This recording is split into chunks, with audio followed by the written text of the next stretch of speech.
Assalamualaikum warahmatullahi wabarakatuh. Saudara sekalian yang dirahmati Allah Subhanahu wa Ta'ala, selamat berjumpa dengan channel Islam Sempurna.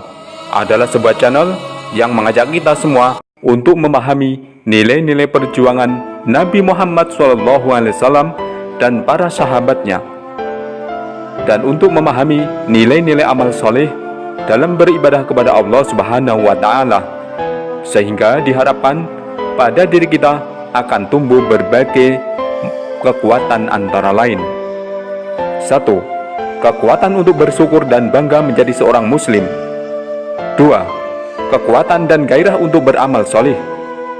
3. Memperkuat benteng iman dan amal dari berbagai macam usaha tipu daya, pendangkalan iman dan pemurtadan oleh orang-orang kafir musyrik dimanapun mereka berada. 4. Semakin yakin dengan janji-janji yang pasti dari Allah Subhanahu wa Ta'ala akan kemuliaan hidup di dunia yang sementara dan kemuliaan hidup di kampung akhirat surga yang abadi selama-lamanya.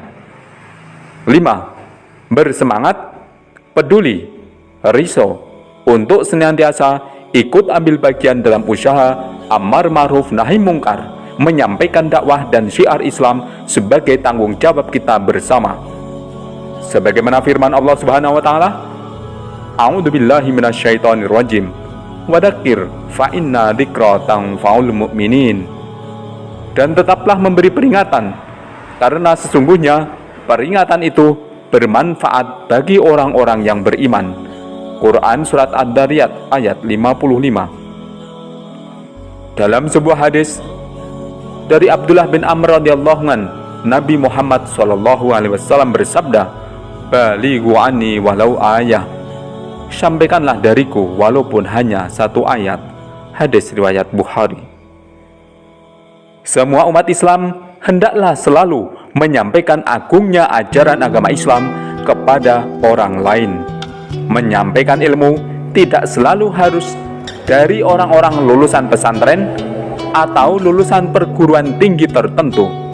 Sampaikanlah ilmu yang kita ketahui walaupun hanya sedikit, sebab tidak ada yang tahu. Mungkin dari sedikit ilmu yang kita bagikan, tapi dapat memberi manfaat bagi orang lain. Oleh karena itu, simaklah terus video ini hingga selesai. Semoga taufik dan hidayah serta berkah dari Allah Subhanahu wa Ta'ala senantiasa tercurah kepada kita semua. Saudara yang dirahmati Allah Subhanahu wa Ta'ala, pada sesi yang kelima ini akan kita simak tentang manisnya cinta yang dirasakan oleh Salman radhiyallahu anhu terhadap Rasulullah Muhammad sallallahu alaihi wasallam. Sebuah hadis dari Abu Utsman radhiyallahu anhu, ia berkata, saya dan Salman radhiyallahu anhu berada di bawah sebatang pohon. Lalu ia mengambil sebatang ranting kering dari pohon itu dan mengguncang-guncangkannya sehingga daun-daunnya berguguran. Ia berkata, wahai Abu Utsman, mengapa engkau tidak bertanya kepada saya? Mengapa saya berbuat begini? Kemudian saya bertanya, mengapa engkau berbuat demikian? Jawabnya, beginilah Rasulullah Muhammad SAW melakukannya di hadapan saya ketika saya bersama beliau di bawah sebatang pohon. Beliau mengambil ranting kering dan mengguncangkannya sehingga daun-daunnya berguguran. Lalu beliau bersabda, wahai Salman, mengapa kamu tidak bertanya kepadaku, mengapa aku berbuat begini? Saya bertanya, mengapa engkau berbuat demikian, ya Rasulullah? Sabda beliau, sesungguhnya jika seorang muslim berwudu dengan sempurna, kemudian sholat 5 waktu, niscaya dosa-dosanya gugur dengan sempurna. Kemudian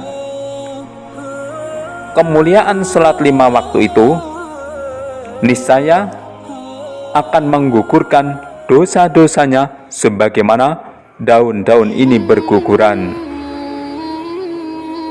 Dan beliau membaca satu ayat dari Al-Quran yang artinya, dan dirikanlah sholat pada kedua tepi siang, pagi dan petang, dan pada sebagian permulaan malam. Sesungguhnya amal kebaikan menghapuskan kejahatan. Itulah peringatan bagi orang-orang yang mau ingat kepada Allah Subhanahu wa Ta'ala. Quran Surat Hud ayat 114. Hadis riwayat Ahmad, Tabrani, Nasai.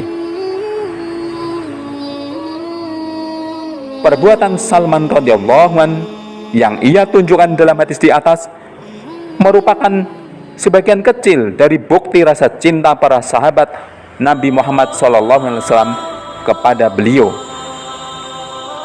Siapapun yang mencintai orang lain, ia akan meniru tingkah laku orang yang dicintainya. Orang yang telah merasakan manisnya cinta tentu memahami hakikat ini dengan baik. Begitu juga dengan para sahabat. Mereka sering mengulangi sabda-sabda Nabi Muhammad SAW dengan menirukan perbuatan beliau ketika beliau menerangkannya.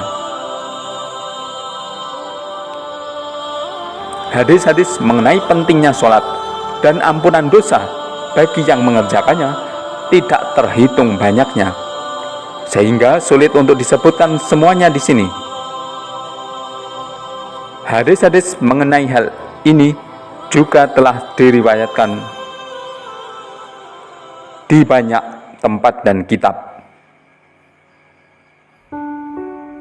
Alim ulama telah membatasi pengampunan tersebut pada dosa-dosa kecil saja. Sebagaimana telah kita ketahui sebelumnya, padahal di sini tidak ada pembatasan dosa kecil atau besar, tetapi mutlak disebutkan dosa-dosa saja. Syekh Maulana Muhammad Yahya rahmatullah alaih memberikan dua penjelasan dalam bab ini. 1. Menanggung dosa besar adalah sesuatu yang jauh dari diri seorang muslim.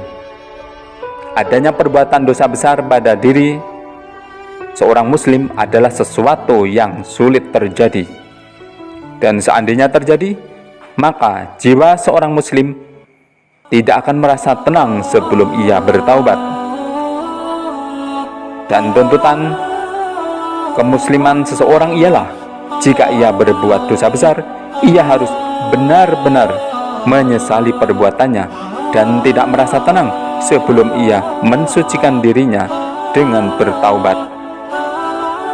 Adapun mengenai dosa kecil, kadangkala tidak begitu diperhatikan dan dipedulikan, sehingga masih menjadi tanggungan yang dengan sholat dan amal ibadahnya yang lain, dosa-dosa kecil itu akan diampuni. 2. Seseorang yang sholat dengan ikhlas dan menunaikan adab serta sunahnya, berarti ia sudah bertaubat dan beristighfar beberapa kali. Sebab di akhir bacaan tahiyat terdapat doa yang artinya, "Wahai Tuhanku, sesungguhnya aku telah menganiaya diriku dengan aniaya yang banyak. Tiada yang sanggup mengampuni dosa-dosa selain Engkau. Maka ampunilah aku dengan ampunan darimu, dan sayangilah aku. Sesungguhnya Engkaulah yang maha pengampun lagi maha penyayang."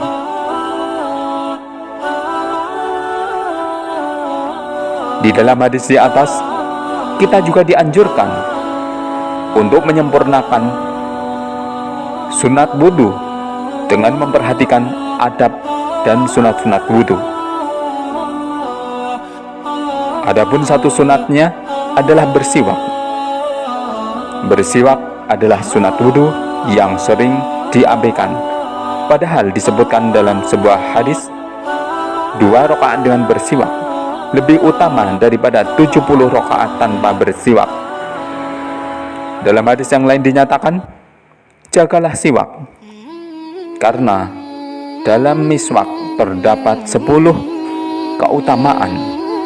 1. Membersihkan mulut. 2. Menyebabkan Allah Subhanahu wa ta'ala ridho. 3. Membuat setan marah. 4. Membuat Allah Subhanahu wa ta'ala dan para malaikatnya mencintainya. 5. Menguatkan gigi. 6. Menghilangkan kotoran. 7. Mewangikan mulut. 8. Mengurangi kekuningan. 9. Memperjelas penglihatan. 10. Menghilangkan bau mulut. Dan bersiwak adalah sunnah Rasulullah Muhammad SAW. Al-Munabihat Ibnu Hajar.